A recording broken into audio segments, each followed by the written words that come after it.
river a full house. She can't have king, ace king, she can't have king jack.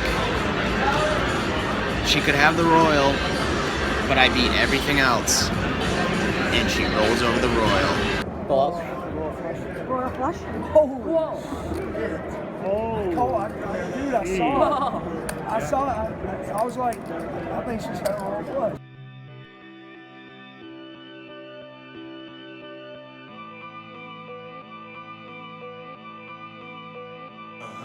Yeah. Welcome back to the vlog. Thank you so much for joining me. This is number 3. And just a reminder, if you have not seen the second vlog, this is the second part of that one. So you might want to jump back and go watch that first because we cut out right in the middle of the action. I have a very special hand coming up for you, and I wanted a little bit extra time to check it out. Also, we have some updates for the vlog, and I'd like to share that, so stay tuned at the end. I'm leaving a little bit sooner, and I wanted to get one more out to you before I took off to Reno. Stay tuned for more information. So let's get right back into the action. Alright, so this next hand I am under the gun +1. I recently had pocket 10s. I did not show you the hand in the first vlog because I knew I had 2 of them, and they were almost back to back. This is only a couple hands later after the last time I had pocket 10s, and I didn't want to show that hand because it's pretty similar to this hand. There was overs on the flop, a continuation bet. This one was a little bit more interesting, so I decided to show this one. So the under the gun player limps. I am under the gun +1. I raise to 12. Folds behind me. The cutoff calls. Everybody else folds, so we are heads up. So flop comes ace 9-8, 2 diamonds. I did raise pre-flop, so I'm gonna go ahead and continuation bet this flop. The ace is a good card for me, considering I am a early position raiser. Not to mention my 10s should still be good. Most of the time I continuation bet anyways, so I go ahead and put the continuation bet of 15 in. He thinks about it for a minute and calls. I'm assuming he's on some kind of flush draw or maybe some straight draws. We go to the turn and it's a 7 of spades, now giving me an open ender. I have 2 10s, so I have really good blocking cards as far as the higher end of the straight. So I feel pretty good now about putting in another bet. He did call my continuation bet, so I was kind of prepared to put the brakes on. If the turn came out a brick for me, I probably would have had to shut down or maybe fired a second barrel. But the 7, no need. Now we're open-ended, even better card, so I go ahead and put in the $25 bet. He thinks about it for a minute and ends up mucking. Not the most interesting hand, but considered I had 2 pocket 10s in a row, basically, I figured I'd show you one of them. And just goes to show that you gotta bet to win.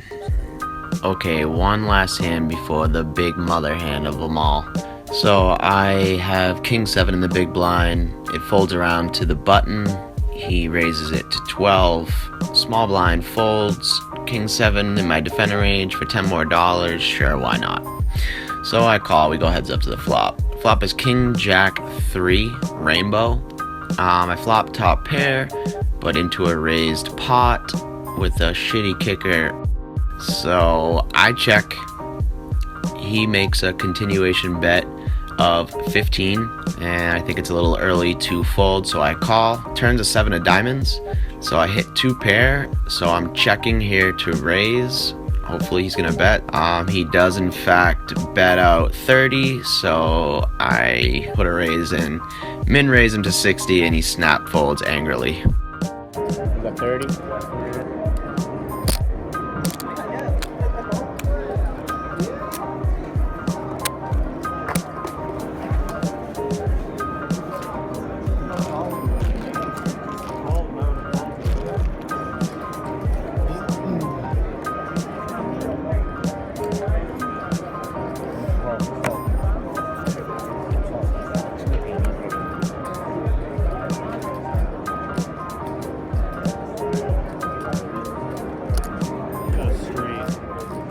Get a flush? I did. Wow. Sorry. Alright, biggest leak exposed in this hand, guys. Here comes the mother of the hands on this session. And this is one of the hands too that you're about to leave and you're like, I'll play one more round, and you get into one of these kind of hands. I'm on the small blind. I peel king 8 off. So the under the gun player limps in for 2. Hijack limps in for 2. The button limps in, and I am just going to defend my small blind here. So I call the 2, big blind checks, 5 players go to the flop. The flop is ace, king, king, 2 clubs. I definitely think I have the best hand. There shouldn't be, if there's any aces, they're all ace rags and king rags if they're out there. Everybody limped. So I don't want to really show any strength in my hand right now. So I'm going to check and look to see what the table does. The big blind checks, under the gun, bets out $7. Folds around to the button, she calls, and I just flat. I don't know if I want to bloat this pot yet. I want to see one more card and maybe lead out on the turn, or check raise the turn. But maybe I should have raised here. I don't know. I just really didn't want to show the strength of my hand. Yes, the clubs could come and I'm in a bad spot. So maybe I should have raised here. But I flatted, and the turn comes is a jack of clubs. The button flinches like she hit the flush, and I figured her calling, she was probably drawing, and maybe the other guy had an ace, I don't know, or a crappy king. I check afraid of the flush. Under the gun player now checks, and the button looks at her stack, then checks. So I'm pretty sure she has a flush at this point. River comes 8 of diamonds. Bang. We just smashed our full house. So on first act, I'm happy that she has the flush at this point. I'm going to extract. She can't. The only hands that really beat me are ace king, which the button would definitely raise there. King jack, I think she would have raised in the button there as well with a couple limpers. And then queen 10 for the royal, of course. But nobody ever has the royal. And if you have queen 10 of clubs on the button, you're going to raise too. So I decide I'm pretty good here. I want to extract value from her flush. She hasn't been playing that great, so it wouldn't surprise me if she overlooked this somehow. So I lead out 25. Under the gun folds. She thinks for a while. I don't know, she seems confused. And she raises me 50. And I'm thinking, what the heck is going on? Alright. Like, I go back to my hands, and she's got the flush. She wouldn't have ace king. All these hands, she would raise, right? And, I certainly would. And so I put in another raise to 125. She re-raises me to 200. At this point, I'm thinking, okay, she's either really excited about this flush and doesn't realize that someone could have a full house, or I've made a terrible mistake somewhere along this hand.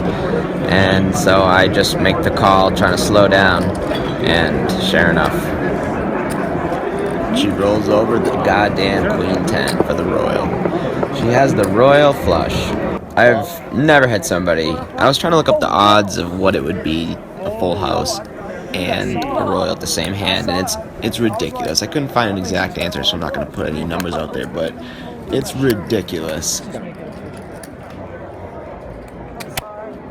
That was disgusting. I call. You know what? Fuck all the bullshit.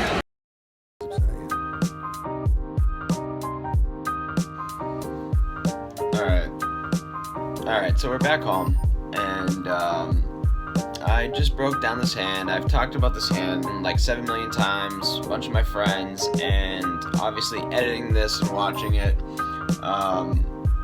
it seems very clear, I think, and it's kind of embarrassing, truthfully, that I'm even sharing this hand, but, this is my leak. This is this exposed leak right here, and I think it's a big problem with a lot of poker players. It's a situation with a lot of people that I talk to, and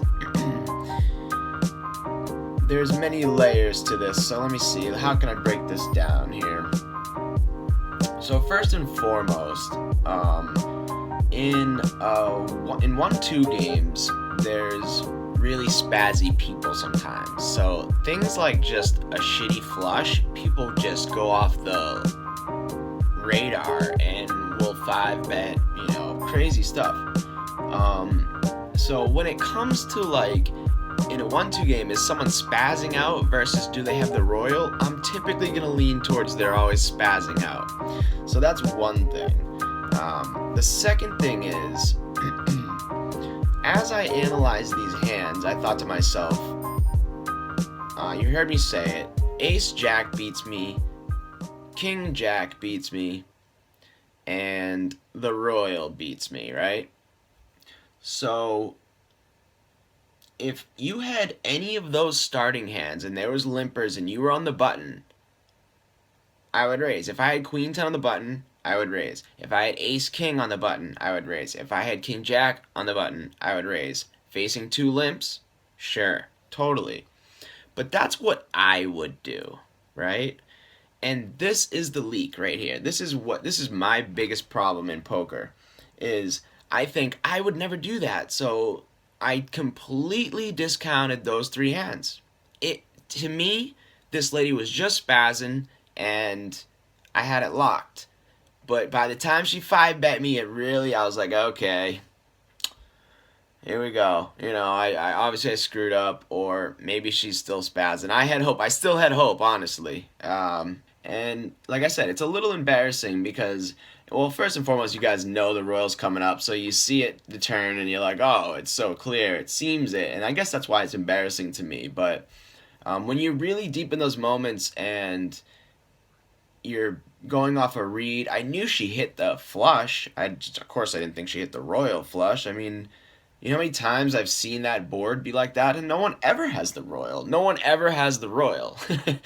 So I kind of got to the point where I was like, well, if she has the royal, I'm just paying her, you know. And looking back on it, I don't think that's the right mentality. But I don't know, like, how many times does someone really roll over the royal? How many times does someone, I mean, they could be slow playing Ace King. That's just such a shitty move, I think. And see, that's me, so I completely disagree. And that's the leak. Just shut the hell up and pick a different spot next time, you idiot. And that's the leak right there. That is the leak. You have to analyze your player, the person you're playing. Don't think about what you would do. Look at that player and say, would this player, if I slowed down for a minute in that game and took a second, and I do this a lot to myself, so I'm calling myself out on this vlog, I'm showing you a semi-embarrassing hand, and all for the sake of everyone's having a better poker game, including myself. So hopefully you guys will never see me do this again, and that's going to help me pump the brakes and look at this, evaluate the person directly. Does this look like a tight player? Does this look like somebody that might just limp in with a stronger hand? And I could have told you that, yes, but that's not what I do, and I got hung up on that. So don't do that, guys. Analyze your player. All right. I think I defended myself enough over this crappy hand. Go ahead, let him rip in the comments. So I got a couple updates. Really quick. So tomorrow morning, right now it is Tuesday night. Wednesday morning, I am jumping on an airplane with a couple of my buddies. We're going to start vlog number 4. We're going to go to Reno. Jason Somerville has run it up, so I have pretty high expectations for vlog 4. We have free plane tickets. We got hooked up from Randy and his girlfriend, so you guys will meet Randy and Austin. I think Austin's going to shoot some hands as well, and we'll break down some hands together, so you guys can look forward to that. I'll introduce you to a couple people. And we also, I think we're going to try to get a comped suite. We'll be at the Peppermill. So if you guys want to come hang out, definitely come down. There's going to be a lot of people there, a lot of great people, and we have a good time every night. A lot of gambling, a lot of fun shit going on, and there's running up events and things like that that are happening every day, all kinds of different events. So if you guys are somewhere around Reno, you should come on down for sure. There's typically really great live games around the tournaments. I don't think I'm going to play in tournaments. Maybe I will. I don't know. I really like cash games, so we'll see how that goes. But I look forward to sharing you guys. Maybe we can get Jason Somerville up on the vlog. Say what's up, and I'll be there for a week. So we leave Wednesday. We'll probably be back around Monday or so, depending on how the tournaments go. I have a decent idea. I'm gonna try something in Reno. I'm not gonna say what I'm gonna do right now, but I don't think anybody's ever done it, and I'm gonna give it a shot. We'll see how good it goes. Sorry, I don't mean to be cagey, but if it doesn't work out, then I don't wanna say something and then it not work out. So stay tuned in the next couple of days to the channel. Maybe something will be popping up. We'll see what happens. Thank you so much for watching. I am beat. I'm falling apart on you. Oh, I almost forgot. $184 up. We were doing really well there. I lost a couple hands after that last hand that I showed you. Lost a few more little pots, and so second vlog up a little bit. I'm tired. I'm going to bed. Stay tuned for 4. It's gonna be badass.